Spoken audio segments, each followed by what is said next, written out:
Медицинская или кислородная? Рост заболевших коронавирусом зависит не только от врачей, но и от сознательности граждан. А с этим в регионе проблема. В Сунже, например, редко встретишь прохожего, соблюдающего масочный режим. Хотя большинство нами опрошенных понимают необходимость соблюдения мер безопасности, но делать этого особо не хотят. Да, считаю. А почему сама не носишь?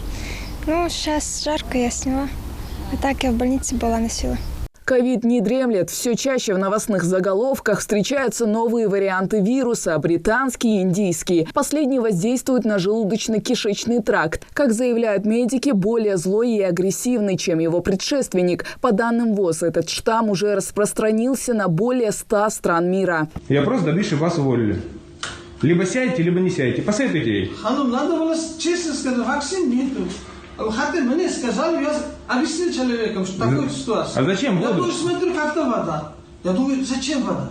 А это видео из сети. Медсестра ввела пациенту вместо второй вакцины физраствор. Как выяснилось, из-за нехватки препарата. С такой проблемой Ингушетия точно не столкнется, как заявляет пресс-служба. Правительство республики в регион доставили более 85 тысяч комплектов вакцины. Около 80 тысяч человек прошли первый этап процедуры, но отношение к вакцинации у населения все же разнится. Да, действительно, это болезнь серьезная, что желательно провакцинироваться, конечно.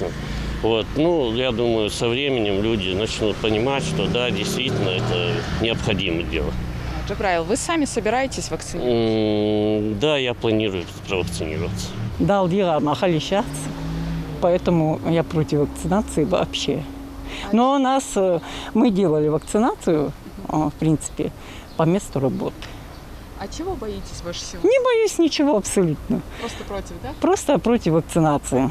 Специалисты заверяют, разработали вакцину так быстро благодаря наработкам. На протяжении 20 лет разрабатывались технологии от лихорадки Эбола, поэтому компонент хорошо изучен. По словам экспертов, российские препараты полностью безопасны. Также развеяли мифы о переболевших коронавирусной инфекцией. Опыт тех регионов, где заболеваемость была намного выше, чем в нашей стране, например, в Нью-Йорке, показывает, что при естественном течении событий возможные потери составляют 0,3% населения.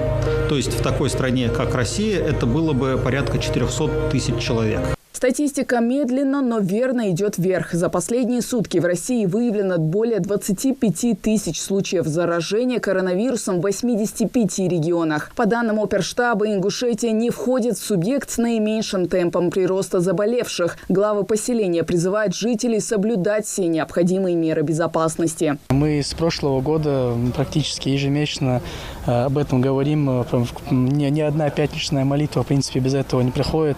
Мы всегда об этом говорим, и жители, в Чемульгах, именно непосредственно на моей территории, сейчас к этому относятся достаточно серьезно. Если вначале относились как-то скептически, то сейчас уже все серьезно на самом деле, потому что мы наблюдаем это изо дня в день, и мы обязаны соблюдать эту дистанцию и делать все возможное, чтобы упростить задачу и для врачей.